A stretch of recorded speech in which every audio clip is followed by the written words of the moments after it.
This competition is steamrolled into something huge. This is the first time that I can remember that we could actually see the all-time world record squat, the all-time world record bench, and the all-time world record deadlift all fall in the same meet.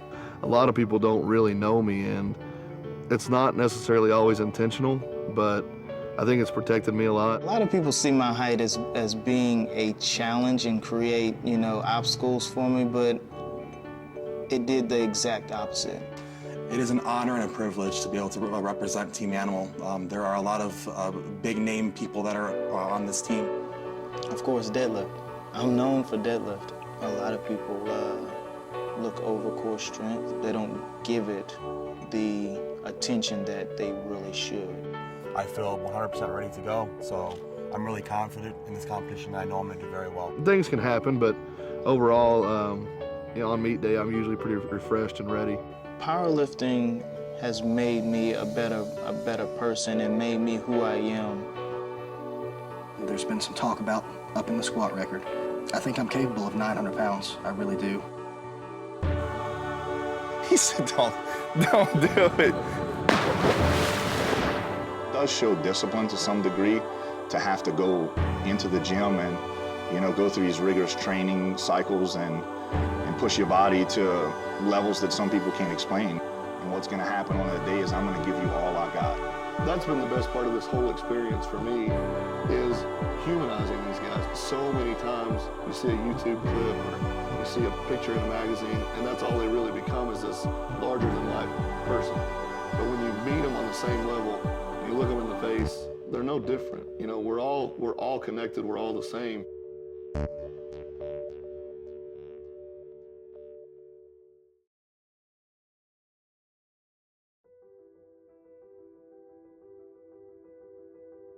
I'd just like to welcome you all here today on behalf of the event sponsors. It's a big welcome to all your press staff here to the 2013 CAPO National Powerlifting Championships held here in good old Hobart, Tasmania, Australia.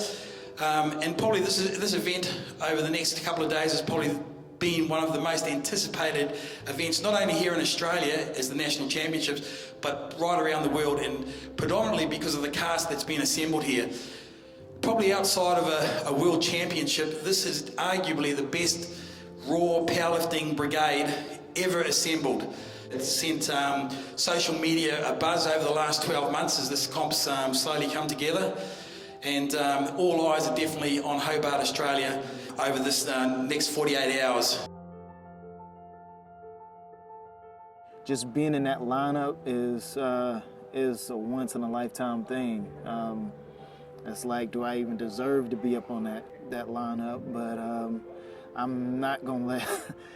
I don't even know what to say. It's just amazing.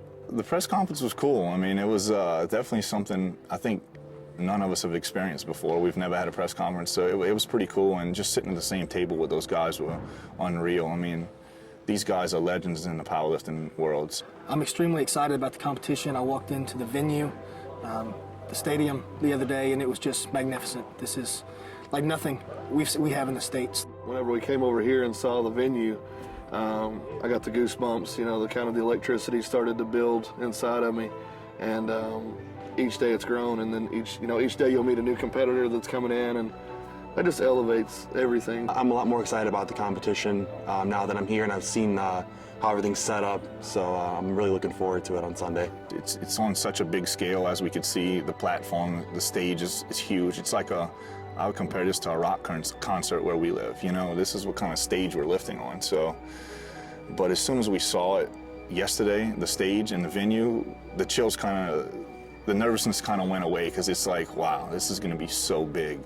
So just being here with the guys, the atmosphere, everybody's excited, the nervous energy, the excitement, it's contagious. So we're all looking forward to getting on the platform and putting it together. Just wondering, all the fellas, who do you expect to have the biggest total? Any of you guys want to nominate any names? I'll run my mouth. I think the man to beat is the man to beat. Andre has the biggest total to date. It would be I think a serious disrespect to him to say otherwise. He's the man with the total. to see the community, to see the entire state of Tasmania and Australian powerlifting really unify behind this, it's huge. I mean, I had a kid come over to me that said, look, I spent $1,000 to come here and watch you lift. You know, $1,000. And back home, it's hard to get your buddies to drive an hour and spend $10, you know, so it's humbling, very humbling. I'm ready. As soon as I got here, I was like, I'm ready to lift. Like, I'm just ready. I feel good. I took about a week and a half, maybe a little bit longer off rest. I haven't touched any weights, but I'm just ready.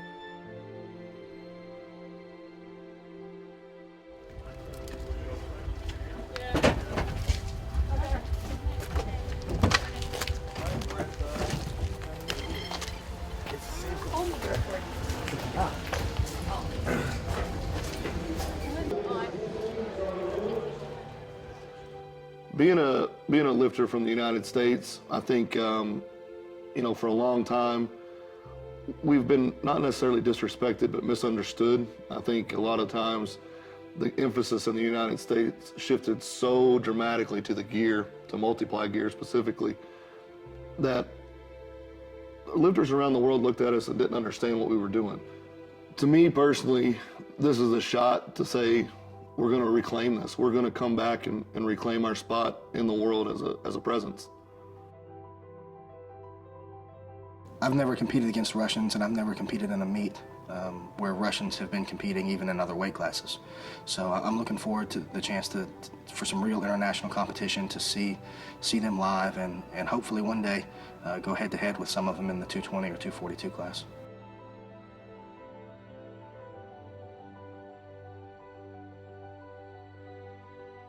The Russians, basically, unlike the Americans, were born and bred into powerlifting and Olympic lifting and lifting weights.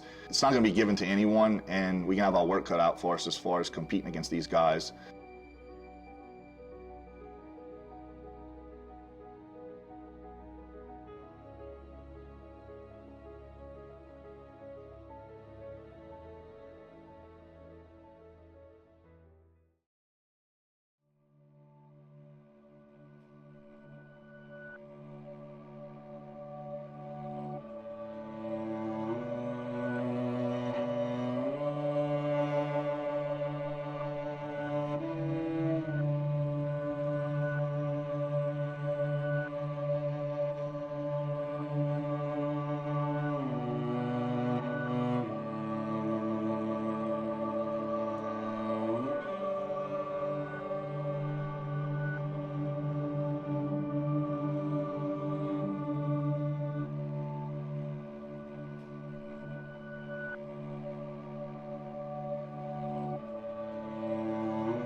when I deadlifted on my last attempt, I know me. Once I get that bar to mid-shin, no matter how fast or how slow that bar is going, if it's mid-shin, I'm finishing it. I'm locking it out. It's no doubt. And people are amazed that I shake my head and I let them know that it's coming up. They're like, well, you way down there, but I know me. I can drive through that. I train my core for that. So there's no doubt in my mind, once I get to that point, it's going up. I mean, everybody was great. Some things were good, some things was bad. I don't think we all had the best days ever. Richard had a good day. Brandon had an exceptional day, and Erica had a pretty good day too. You know, like I said, my day most people would call pretty good or exceptional, but you know, for me, it just going 6 for 9 is bad. I missed 3 lifts, and if you want to put together a real big total, that just can't happen. I'm used to starting competitions around 9 in the morning. That's how they usually are in America, but out here it was a little different. They started a lot later, so that threw me off a little bit, but that being said, I was still happy with the way everything went. When it came time to deadlift and I was warming up, I did feel really good, and I knew I was gonna, hit a PR. So on my last attempt, I went for 385 kilos, which is 848, and that was a 16-pound PR for me, and then that got me a PR total with 2210. Well, I hit every single goal that I had for the meet, and like I said, being a little bit more of a cautious lifter, I took some chances to be cautious. So my goal for the squat was 843, which is what I squatted. I went ahead and got 843 on a second, and I weighed my third attempt. I realized I probably had a little bit more, but I achieved my goal, and what would another attempt take out of me? And I played the same kind of cards on the bench press. Went straight to my goal on a second, gave myself the opportunity, if something went wrong, I got another chance at it, or if it felt really, really good, to be able to move a little higher. But, I probably did have a little bit more in both cases, like I said, but I wanted to save it for the deadlift. The deadlift has been something that, for me, is kind of a proving ground for my training, because I'm not built to deadlift. I've not always been a very good deadlifter. So, for me, when I progress in the deadlift, that shows people how hard I'm working. So to go ahead and go on the opener, to get that so well, to get a PR total on my second attempt, and then to put the big kind of the final stamp on everything with the third deadlift, give me a PR in the deadlift, a PR in the total. I mean, that was one of the most electrifying moments I've ever felt on a stage. This meet was a great experience competing, but also as a fan. The animal team themselves are great lifters. Brandon and Eric and Richard had a hell of a day. Garrett's a little disappointed with his performance, but he still had a great showing at 198. I did set the world record with my opening squat attempt. The record was 820 pounds, and I broke the record with 826. And then on my second attempt, I went 854 and broke that record again. But either way, it's frustrating to put up a number that big and then come out and bomb and not put together a good total. It's very humbling, to be able to be a part of this team, and be a part of that awesome lineup of lifters, and being able to go on the other side of the world to lift, and represent this company that is actually taking a step out on this ledge for powerlifting, for a underground sport, it's an awesome experience, and I can't be more appreciative to have this chance. Everywhere I've gone, all the places that I've been to, going to see the Tasmanian Devils today, going to feed those, and just traveled all over the island. Everybody's the same. Everybody's encouraging, everybody's friendly, everybody's helpful and excited that we're here. So, yeah, I'm not sure that I've ever been a place that was so welcoming, in every single way. The team that Animals sent over here to CAPO, it's been great being involved with them. We have a lot in common outside of just lifting weights. It's been good to get to know them on a personal level. Really, these guys, we know each other through the internet and through the Arnold Classic, which is a day or two of madness intermingling with the cage and the crowds that are there. So it's been good just to sit down one-on-one and get to know them outside the gym and outside of their lifting personas, their athlete profiles, and know what they're like on a personal level, what they like to do, some of their characteristics, like Brandon, who can fall asleep anywhere, the drop of a dime in any position, and Richard, who bust out the Carlton at the drop of a dime, and it's funny to see some of their personality characteristics. That's been the best part of this whole experience for me, is humanizing these guys, because I think so many times you see a YouTube clip or you see a picture in a magazine, and that's all they really become, is this larger-than-life person. But when you meet them on the same level and you look them in the face, they're no different. We're all connected. We're all the same, and I think that's what you really strip everything away from. It doesn't matter if you can squat 300 pounds or if you can squat 900. We all have the same struggles. We all got the same stress. We all got lives, and I think that's the beauty of the sport, and really, like I said earlier, the beauty of what an animal represents is the connectedness and the brotherhood. We're all the same.